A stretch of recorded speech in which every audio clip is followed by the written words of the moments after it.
मोअज़्ज़िज़ सामीन, आज का जो हमारा मौजू है वो है how to select a leader. एक लीडर को या एक लीडर हम किस तरह से सेलेक्ट करें, किस तरह से हम इस चीज़ को चुनाव करें कि हमारा लीडर कैसा होना चाहिए और किस तरह का होना चाहिए। हर ऐरे गैरे को लीडर मान लेना या उस शख्स को लीडर मान लेना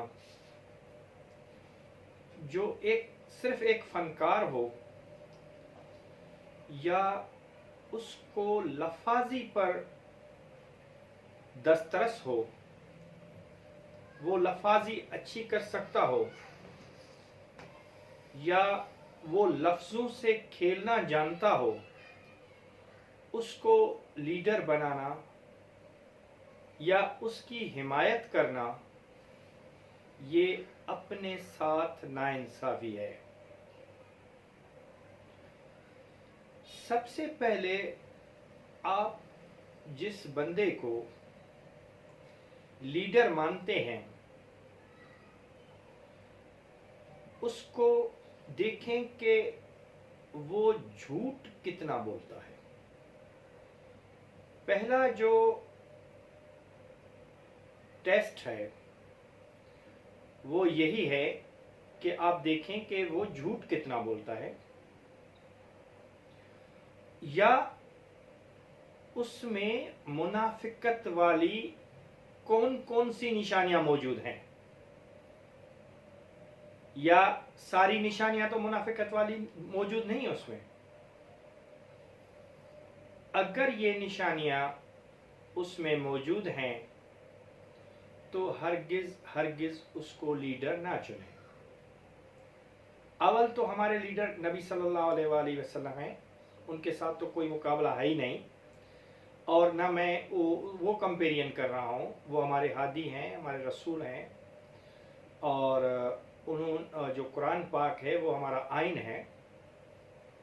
मैं इस दौर की बात कर रहा हूँ जिस दौर में हम हर लफाजी करने वाले को अपना मुर्शिद या अपना लीडर मान लेते हैं, और ये सरासर अपने साथ ज्यादती है और इसी चीज का हमें जवाब देना पड़ेगा। अब जिसको हमने लीडर माना है, अगर वो अपने आप को मुसलमान कहलाता है तो आप कम से कम ये तो देखें कि इस वक्त उसने जो इससे पहले वाली नमाज है वो कहां पर अदा की है। ठीक है, जब आपने देख लिया कि भाई मुनाफिकत की कोई निशानियां उसमें मौजूद नहीं है, ठीक है, अगर मुनाफिकत की कोई निशानी, एक भी निशानी उसमें मौजूद है, तो फिर तो आप उसको लीडर तस्लीम ना करें और उससे दूर रहें। अब देखेंगे अगर मुसलमान कहलाता है अपने आप को, कि उसका पहला फर्ज तो यही है ना कि उसने वो जो इससे पहली वाली नमाज है वो कहां पे पढ़ी है। नंबर दूसरी चीज ये है कि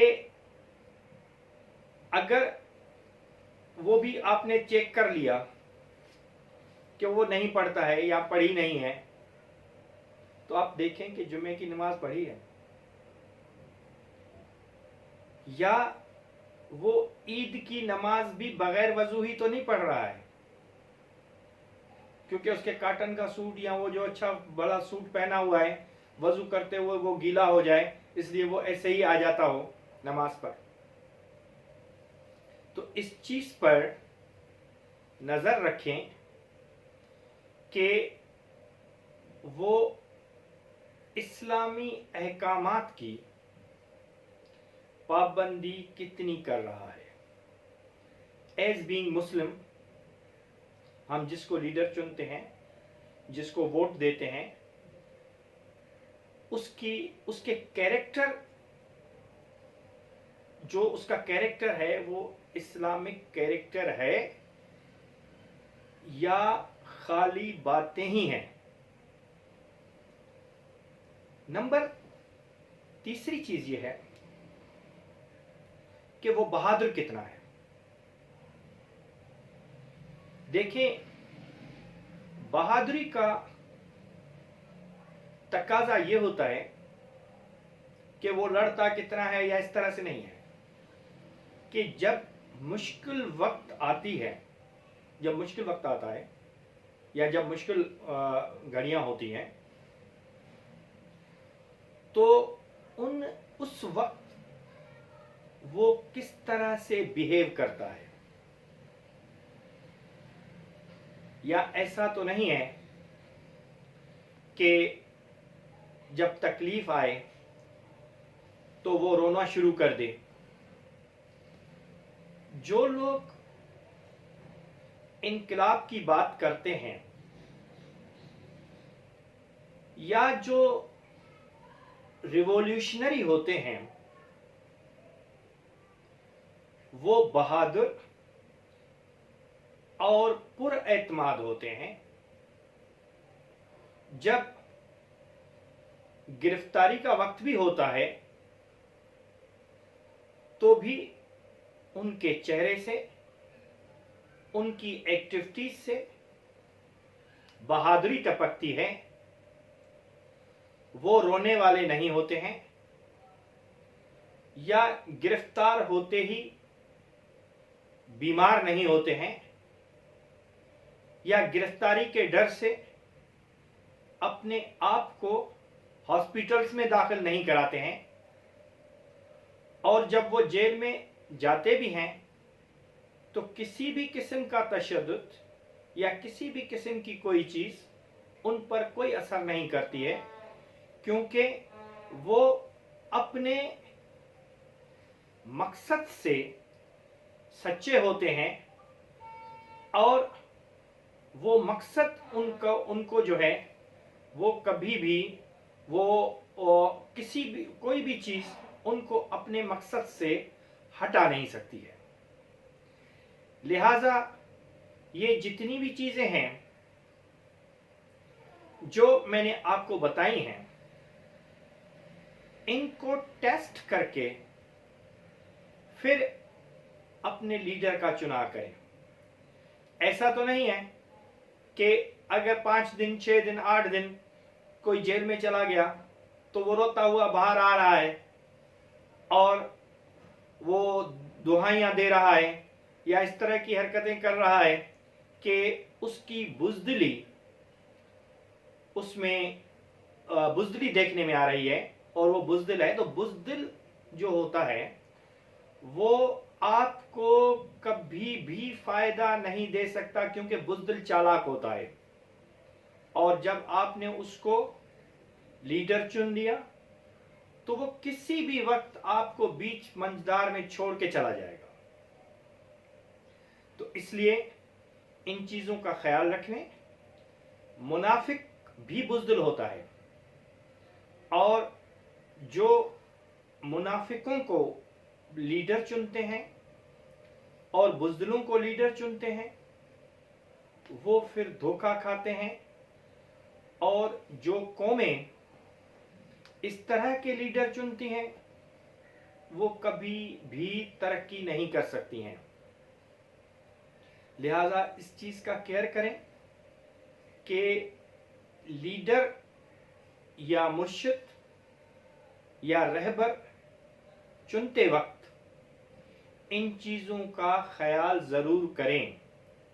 देखें, हजरत सलमान फारसी रजी अल्लाह ताला अन्ह की जो तरीक़ेकार था, उन्होंने भी आंखें बंद करके नबी सल्लल्लाहु अलैहि वसल्लम को, मतलब है उनकी नबुवत को भी, सारी चीज़ों को चेक किया जो जो निशानियां उनको बताई गई थी उन निशानियों को चेक किया कि जो नबी सल्लल्लाहु अलैहि वसल्लम होंगे, जो आखिरी नबी होंगे, वो सदके का माल नहीं खाएंगे, हदिया कबूल करेंगे और उन पे मोहरे नबुवत होगी। ये तीनों चीज़ें जब उन्होंने चेक की और तसल्ली की, उसके बाद उन्होंने नबी सल्लल्लाहु अलैहि वसल्लम की नबुवत पर ईमान लाए और मुसलमान हो गए। ठीक है, तो हमें वहाँ से भी ये सबक मिलता है। और दीन इस्लाम में हमें हर चीज़ की, दीन इस्लाम से या हमें हर चीज़ की रहबरी मिलती है, हर चीज़ का सबक मिलता है। तो वहाँ से हम ये सबक हासिल कर सकते हैं कि किसी भी लीडर को सिलेक्ट करने से पहले अपनी तसल्ली के लिए जो हमारा चेक है, पहला चेक तो यही है कि वो झूठ कितना बोलता है।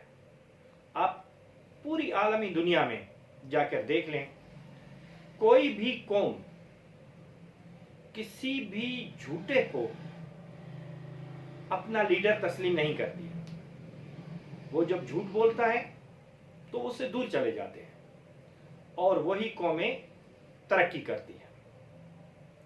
इस लिहाजा इस चीज का ख्याल करें कि जब किसी को भी लीडर सेलेक्ट करें तो अपनी तसल्ली के लिए ये चेक जरूर रखा करें।